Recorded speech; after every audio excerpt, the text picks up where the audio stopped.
오늘 주의 전에 오르신 우리 성도님들 위해 하나님의 은총이 충만하시길 기원합니다. 오늘 안개가 많이 껴서 뒤에 오시는데 많이들 힘드셨겠습니다. 감사드립니다. 라오디게아 교회는 밖으로부터 박해도 없고 또 내적으로 어떤 그 이단의 도전도 없었던, 어떻게 보면 신앙에 있어서는 무풍지대와도 같았다, 이렇게 볼 수 있는 그런 교회였습니다. 그 당시에 가장 부유하고 또 편리한 도시였던 라오디게아라는 곳에 이 교회가 속해 있었습니다. 그 도시는 아주 그 의류업이 발달해서 좋은 옷들이 많이 있었고, 또 특별히 의료 기술이 많이 발달해서 좋은 약들이 많은 그런 도시였습니다. 특별히 안약이 많이 발달해 있는 그런 도시였습니다. 이 라오디게아 성도들은 그렇게 부유한 도시에 살면서 스스로를 향해서 우리는 부유한 교회요, 믿음이 부유한 사람들이다, 그렇게 생각을 하고 있었습니다. 그런데 오늘 본문에 보면 주님은 그들의 생각과는 정반대의 평가를 하고 계신 것을 보게 됩니다. 좋은 옷이 많았던 도시였고 또 좋은 약들이 많았던 도시였는데, 주님은 오히려 그들을 향해서 너희는 가난하고 눈이 멀고 벌거벗었다, 이렇게 책망을 하셨습니다.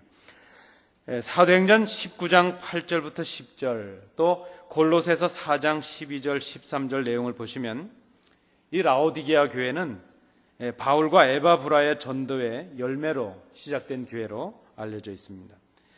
사도 바울은 골로새 교회에 보낸 편지에서 이 라오디게아 교회에도 그 편지가 전달되기를 바라는 것으로 볼 수 있습니다. 신학적으로 검증하기는 특별히 라오디게아에 보냈던 그 편지가 사라진 것으로 이렇게 생각들을 하고 있습니다. 이 골로새 교회에 보낸 그 편지에서도 보면 사도 바울이 얼마나 라오디게아 교회에 관심을 가지고 있었는가 하는 것을 우리에게 보여줍니다. 특별히 골로새서 4장 16절 17절 말씀을 보시면 이 라오디게아 교회의 목회자가 아닌 어떤 그 일반 성도들에게 문안을 하고 편지가 전달되고 있는 것을 보게 됩니다. 그것을 볼 때에 아마도 그 당시에 그 교회 목회자가 어떤 그 목양과 전도에 열심을 잃어버리고 또 상실된 그런 상태에 있지 않았을까, 우리가 그렇게 생각을 합니다. 어떻게 보면 교회는 그 교회의 어떤 성도들의 신앙의 수준은 어느 정도로 성장할 수 있을까, 보통 생각하기를 그 교회의 지도자들만큼 성장한다, 이렇게들 말합니다. 그 교회 지도자들은 어느 정도의 영적인 깊이를 갖출 수 있을까? 그 교회의 목회자의 정도의 수준에 이를 것이라 보통 그렇게 말합니다. 교회가 목자의 상태에 따라서 민감하게 관련이 되어 있다는 그런 말씀입니다. 그 목자의 상태, 결국 우리식으로 말하면 교역자의 그 상태, 그 영적인 수준이 교회의 상태와 그 교회 양떼들의 영적인 수준을 말할 수 있다, 이렇게 볼 수 있다는 것입니다. 이 라오디게아 교회의 어떤 그 지도자들, 특별히 목회자의 어떤 그 복음에 대한 열정이 식어가고 있었다면 그 교회도 역시 식어져 가는 교회였다, 이렇게 볼 수 있다는 것입니다. 오늘 본문을 통해서 볼 때 이미 이 라오디게아 교회는 식어질 대로 식어져서 영적으로 무관심한 그런 상태에 있었다, 우리가 그렇게 볼 수 있겠습니다. 1941년 12월 7일 오전 7시 55분에 태평양에 있는 미군 한 레이더 기지에 2명의 병사가 그 레이더를 지켜보고 있다가 그 레이더 스크린에 나타나는 이상한 점들을 발견하게 되었습니다. 그런데 잠시 후에 그 점들이 점점 많아지더니 그 레이더 스크린 전체를 가득 메울 정도로 점들이 많아졌습니다. 그날은 일요일이어서 담당 장교 중위 한 사람이 그 레이더실을 책임지고 있었는데, 그 병사들이 자기의 상관인 그 중위에게 그 사실을 보고하였다는 것입니다. 그런데 그 보고를 받은 중위는 이 모든 이 점들은 우리 아군의 비행기다, 미국군의 비행기다, 이렇게 단정을 하고 그 병사들의 보고를 무시해버리고 말았습니다. 그의 머릿속에는 온통 그날 저녁에 있을 무슨 파티를 생각하느라고 그 파티 때문에, 그 계획 때문에 다른 것은 생각할 여지가 없었다는 것입니다. 여러분 아시는 대로 그 무관심했던 중이 한 사람의 잘못된 판단 때문에 21척의 군함, 177대의 항공기, 그리고 2,403명의 미국인이 죽임을 당했습니다.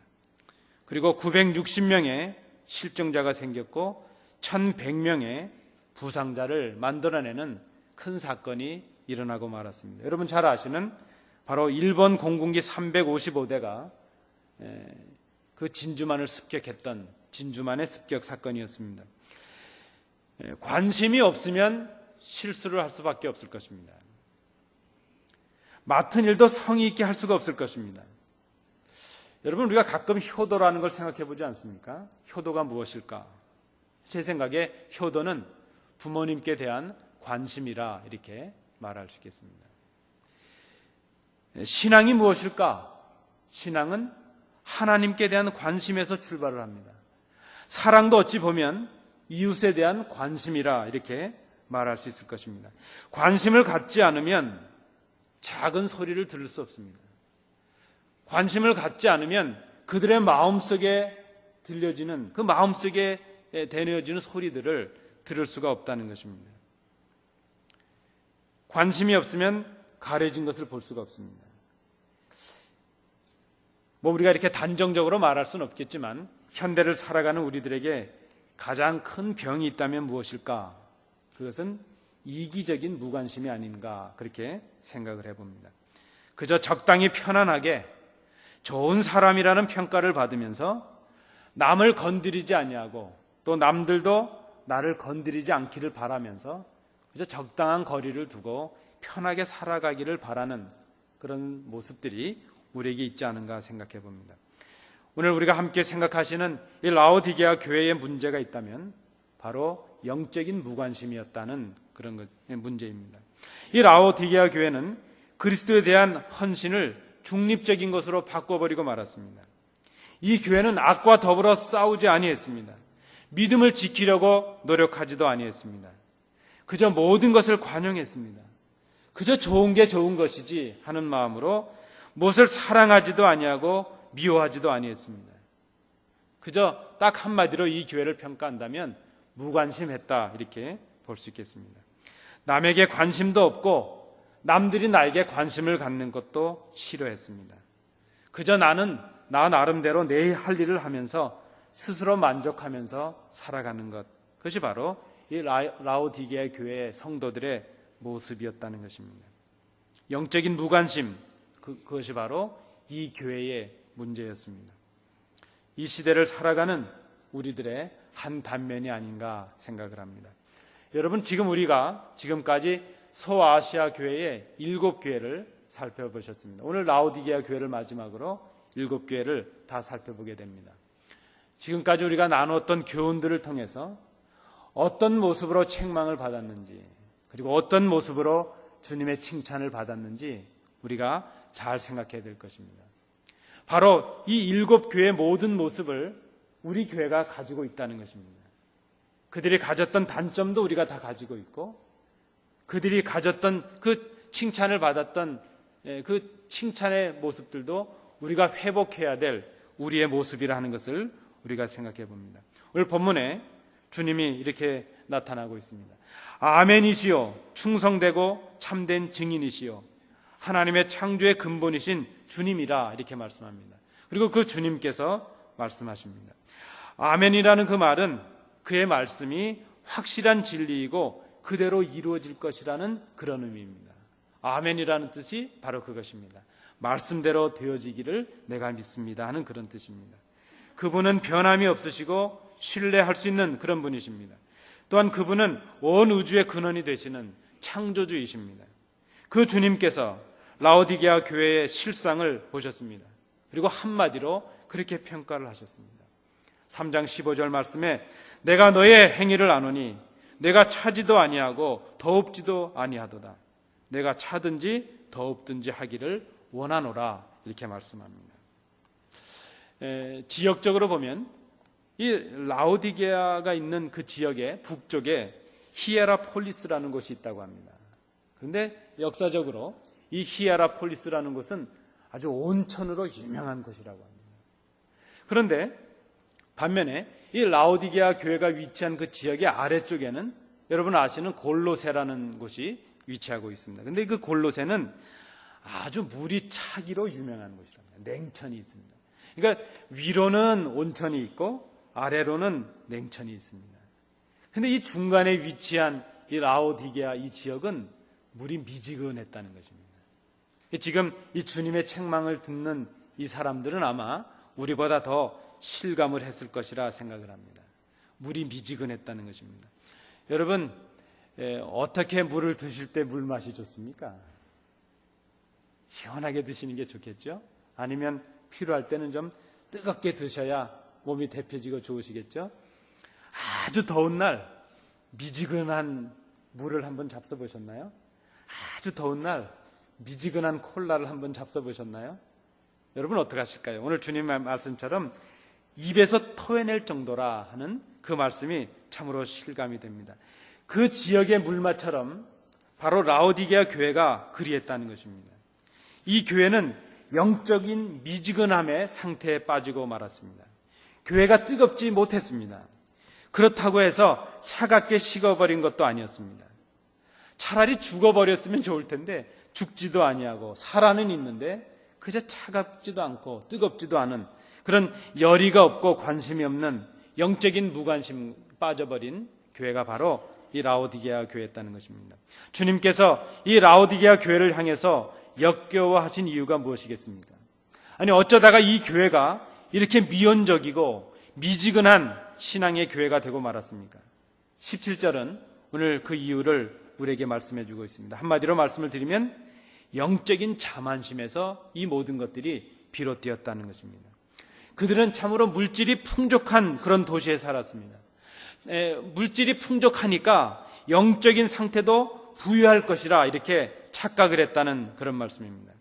물질이 풍족했으므로 영적인 상태도 부유하게 되어서 부족함이 없다 이렇게 생각을 했습니다. 그런데 그들은 영적으로 부유하지도 않았으면서도 스스로 부유하다고 지금 잘못 생각을 했다는 것입니다. 스스로 부족함이 없으므로 다른 누구에게 도움을 구할 필요도 없고 다른 사람들이 관심을 갖는 것도 원치 아니했습니다. 여러분 이 영적인 무관심이 어디에서 오고 있겠습니까? 바로 영적인 자만에서 오게 되었다는 것입니다. 보통 우리는 우리가 얼마나 소유했느냐 하는 정도가 우리 자신을 나타낼 것이라고 생각을 합니다. 내가 얼마만큼 많이 가졌느냐 그 정도가 내 수준을 나타낼 것이라 이렇게 생각을 한다는 말씀입니다. 심지어 우리가 가진 소유가 우리의 영적인 상태도 보여줄 것이라 이렇게 생각을 합니다. 그리고 우리가 가진 것만큼 우리 스스로를 평가합니다. 그리고 다른 사람들이 가진 것만큼 다른 사람들을 우리는 쉽게 평가를 합니다. 보통 사람들은 우리가 타는 차 혹은 입는 옷 혹은 사는 집 그리고 한 가지 더 있습니다. 드는 핸드백 그걸 보면서 사람들을 평가한다고 합니다. 우리도 그런데 관심이 많습니다. 어떤 차를 타는지 어떤 집에 사는지 어떤 옷을 입는지 참 관심이 많습니다. 그러나 여러분 주님은 우리가 가진 그런 것들에 그다지 관심이 없으십니다. 주님의 관심은 우리의 마음씨를 보신다는 것입니다. 여러분 아시죠? 서머나 교회를 우리가 이미 상고하셨는데 서머나 교회는 가진 것이 없고 가난한 교회였습니다. 그래서 그들은 스스로 생각하기를 우리는 참으로 가난하고 보잘것이 없다 그렇게 생각했습니다. 그러나 주님은 오히려 그 교회가 세상적으로는 가진 것이 없고 보잘것 없어 보이는 그런 교회이지만 그 교회를 향해서 실상은 내가 부유하다 그렇게 말씀하셨습니다. 라오디게아 교회 성도들은 부유한 도시에 살면서 많은 것을 누리고 살면서 우리는 영적으로도 부유하다 이렇게 생각했습니다. 그러나 주님은 오히려 그들을 향해서 너희는 벌거벗었고 가난하고 벌거벗었고 눈이 멀었다 그렇게 평가를 하셨다는 그런 말씀입니다. 이 교회는 믿음의 모습이 있었습니다. 교회 이름도 있었습니다. 교인도 있었습니다. 그러나 그들은 진리를 지키기 위해 용기 있게 외치지 않는 그런 교회였습니다. 불의에 맞서지 않는 교회였습니다. 복음을 전하고 믿음을 지키며 어려운 사람들을 도우며 불의에 대항하여 싸우지 않는 그런 교회였습니다. 그저 스스로 만족하며 안일함에 빠져 있습니다. 오늘날의 대부분의 교인들이, 대부분의 교회가 그렇게 살아가면서도 우리는 영적으로 부유한 교회, 부유한 성도들이라 그렇게 생각을 합니다. 우리의 신앙이 바르다 그렇게 생각을 합니다. 그런데 여러분, 우리가 좀 솔직하게 생각해 보면 실상 그들의 신앙은 성장이 멈춘 지 오래되었다는 것입니다. 물질적인 번영과 다른 사람들에게 좋은 사람이라고 인정받는 정도로 만족하는 사람들입니다. 여러분, 우리는 좋은 사람이라는 평가를 받기 위해서 예수 믿지 않습니다. 그저 원만한 사람, 무리가 없는 사람, 그 정도의 평가를 위해서 우리가 예수 믿는 이 수고를 감당하는 것이 아니라는 것입니다. 그들은 세상에서 믿는 사람들이 감당해야 될 영적인 전쟁에 무관심한 사람들입니다. 그저 문제가 없고 편안하기를 바랍니다. 여러분, 가정에 문제가 좀 있고 교회에 문제가 있는 것 그렇게 나쁜 것은 아닙니다. 그런 문제들을 통해서 오히려 우리를 연단하시고 우리의 믿음을 더 굳건하게 하시는 하나님의 은혜가 있는 것을 우리가 생각해야 될 것입니다. 그저 편함을 바라면서 세상과 적당히 타협하고 적당히 편안함을 추구하게 하는 사탄의 속임에 빠진 사람들이 바로 라오디게아 교인들이었습니다. 여러분, 무관심하다는 것이 얼마나 타락한 모습인지를 깨닫지 못하고 있는 그런 사람들이었습니다. 겉으로는 부유했고 안약으로 유명했던, 그리고 의료업이 발달해서 잘 입고 잘 먹고 잘 살아갈 수 있는 도시에 살고 있었지만, 그러나 그들의 실상은 영적으로 가난하고 눈멀었고 벌거벗은 교회의 모습임을 스스로 깨닫지 못했다는 그런 말씀입니다. 그들의 영적인 자만으로 인해서 눈이 멀어버리고 말았기 때문입니다. 여러분, 지금 우리가 어디 살고 있습니까? 세계에서 가장 좋은 나라라는 미국입니다. 그리고 그 미국에서도 가장 살기 좋다는 가든 스테이트, 이 뉴저지에 살고 있습니다. 우리가 라오디게아 교회와 같은 영적인 자만심과 영적인 무관심에 빠져 살아가고 있지는 않은지 우리 스스로를 돌아보시는 이 아침이 되시길 바랍니다. 우리 주님께서 그들에게 다시 말씀하십니다. 계시록 3장 17절을 우리 함께 읽어보시겠습니다. 내가 말하기를 나는 부자라 부유하여 부족한 것이 없다 하나 내 곤고한 것과 가련한 것과 눈먼 것과 벌거벗은 것을 알지 못하도다. 그들의 말과 행위는 겉으로는 그럴싸했습니다. 그러나 모두 거짓이었습니다. 그들은 영적으로 미지근한 사람들이었습니다. 그러나 그들은 자신들의 상태를 알지 못했습니다. 그들을 향한 주님의 말씀이 무엇입니까? 더웁지 못할 바에야 차라리 차가웁기라도 하라. 여러분, 이 말씀은 우리 주님께서 지금 이 말씀을 듣는 사람들을 향해서 차가워져라 이것을 말씀하는 것이 아닌 것을 여러분 아시지 않습니까?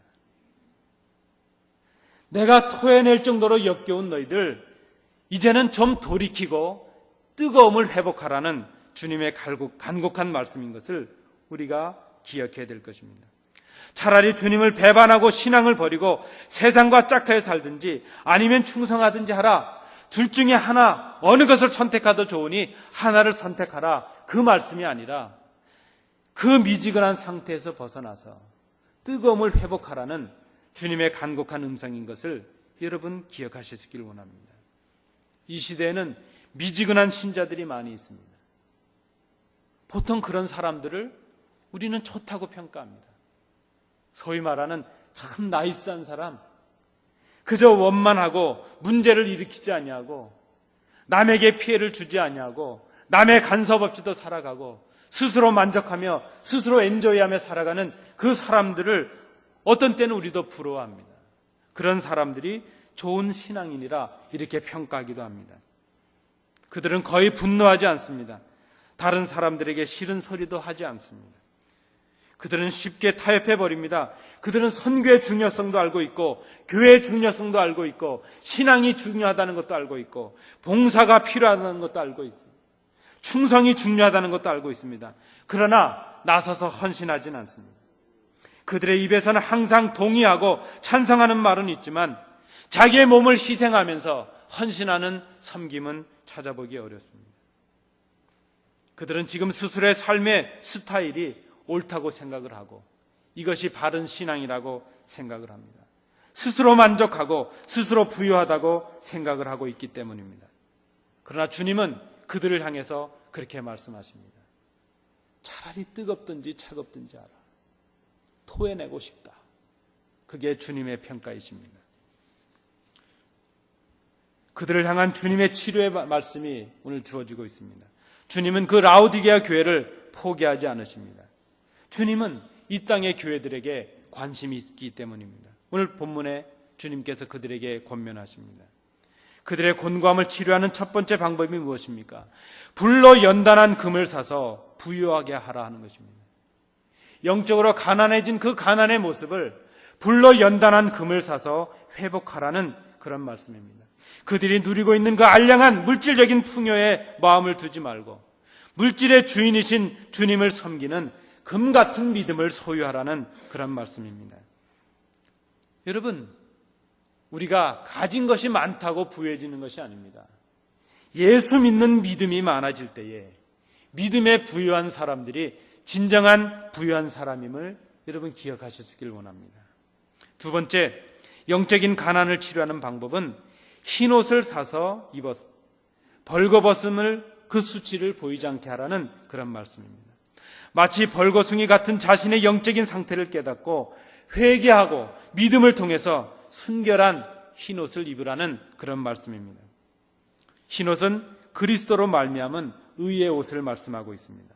이 옷을 입을 때에 영혼의 수치가 그 영적인 벌거벗음을 가릴 수 있다는 그런 말씀입니다.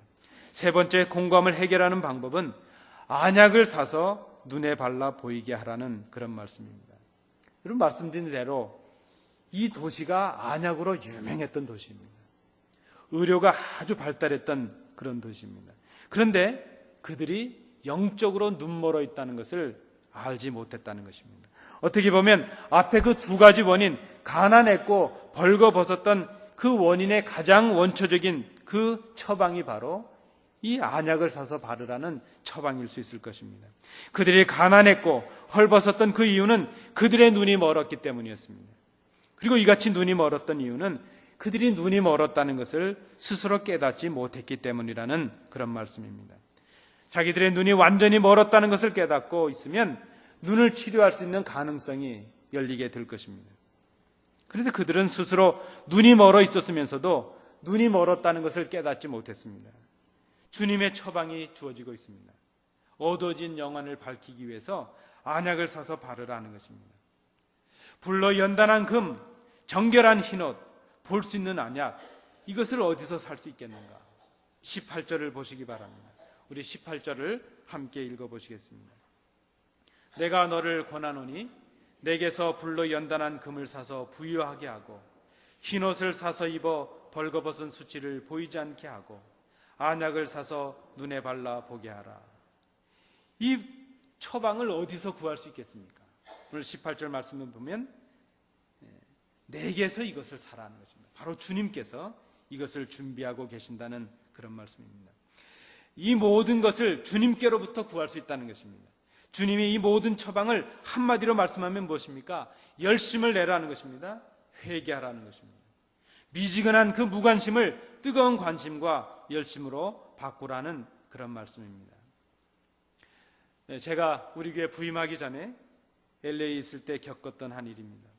하루는 제가 우리 목사님 몇 분을 만나서 대화를 나눈 적이 있었습니다. 근데 그때에 한 목사님이 이런 말씀을 하십니다. 저희들이 있었던 그 근처의 한 한국 마켓에서 한 교인이 전도를 했답니다. 근데 한 사람을 계속 따라가면서 전도를 하는데 그 아마 장을 보고 나오던 한 분을 따라가면서 계속 전도를 하는데 그렇게 따라가고 전도를 하다가 그만 그 전도를 받던 분이 넘어져서 다치게 됐다는 것입니다. 그래서 그날 이후로 그 마켓에서 그 관리하는 사람들이 거기서 전도를 못하게 하게 되었다는 그런 얘기였습니다. 어떤 목사님은 그 얘기를 하면서 그 사람의 전도의 방법이 잘못됐다. 여러분도 한번 생각해 보시죠.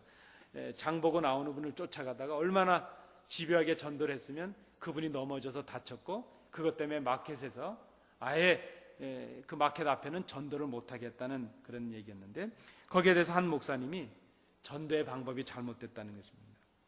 또 어떤 분은 오히려 그 사람 한 사람이 잘못한 것 때문에 이제 그 마켓 앞에서 전도하는 전도의 문이 막혔다, 그렇게 얘기하는 분도 있습니다.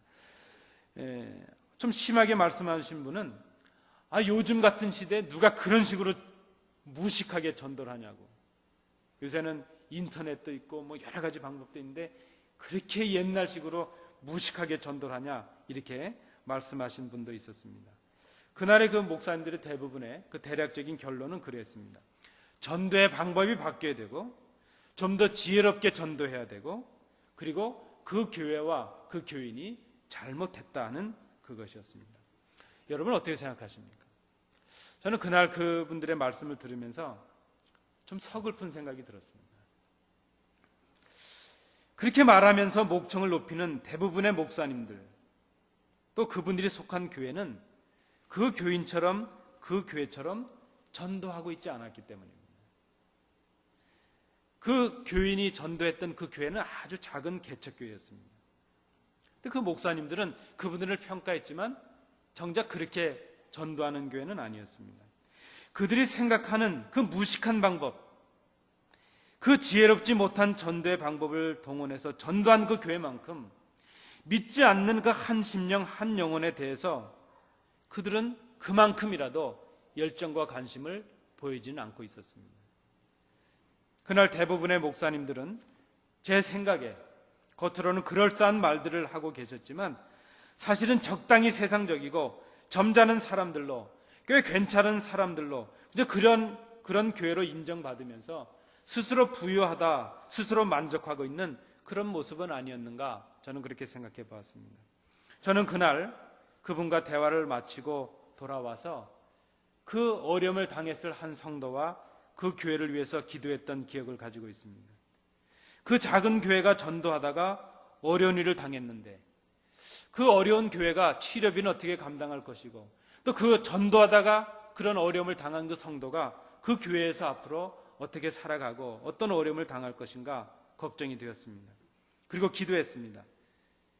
그 성도와 교회가 어려움을 당했는데 그 모든 일들이 잘 해결될 수 있도록 도와주시기를 기도했습니다.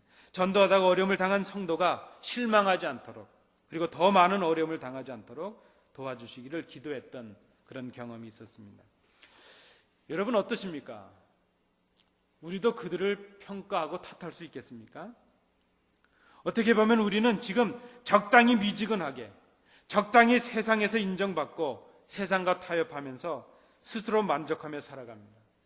그리고 우리의 신앙이 좋다 생각합니다. 적어도 그 교회는, 그리고 그 성도는 뜨겁게 살아가고 있지 않았는가 생각해 보았습니다. 분명 저보다는 뜨겁게 살아갔던 그런 성도였습니다. 여러분 뭐 일주일에 한 번, 2주에 한 번 마켓들 많이 가시지 않습니까? 혹 마켓에 가셔서 전도해 보신 경험이 있으십니까? 전도는 목사들만 하는 것입니까? 전도는 사명 받은 사람만 하는 것입니까? 비단 전도뿐만이 아니라 그저 우리가 생각하는 그런 무식한 방법이라 할지라도 한 생명에 대한 열정과 관심이 우리에게 있었는가 하는 것을 우리가 좀 깊이 생각해 봐야 될 것입니다. 세상의 종교와 기독교의 차이가 있다면 무엇일까? 제가 전에도 한번 이 말씀을 드린 것 같습니다. 제가 LA에 있을 때 자주 듣던, 특별히 운전 중에 자주 듣던 그 기독교 방송이 있었습니다.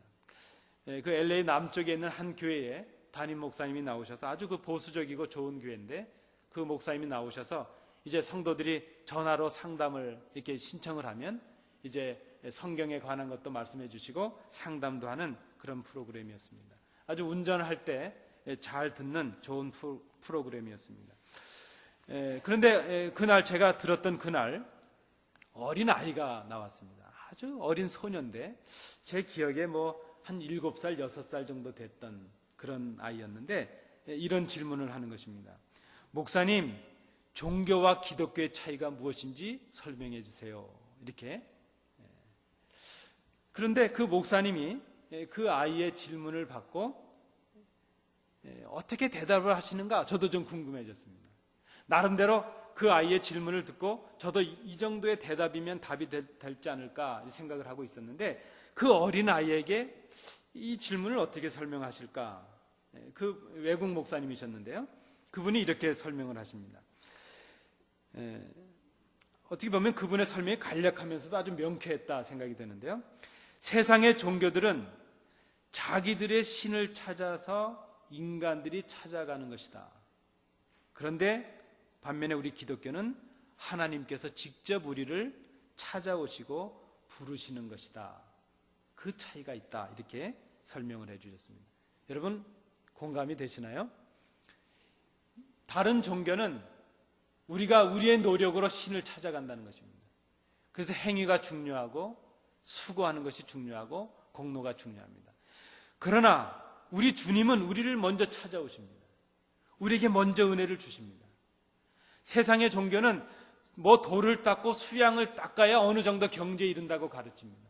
그러나 우리 기독교는, 우리 주님은 우리가 아직 죄인 되었을 때에 우리에게 먼저 오셔서 우리를 사하시고 우리를 하나님의 자녀로 삼으십니다. 열심히 살아서 구원받는 것이 아니고 하나님의 구원받은 자녀가 되었기에 열심히 살아갈 책임이 우리에게 주어졌습니다. 기독교와 종교는 다르다는 것입니다. 우리 주님께서 오늘 이 아침에 우리를 찾아오십니다. 영적인 무관심과 자만으로 자신을 밖에 세우던 라오디게아 교회를 향해서 주님이 이렇게 말씀하십니다.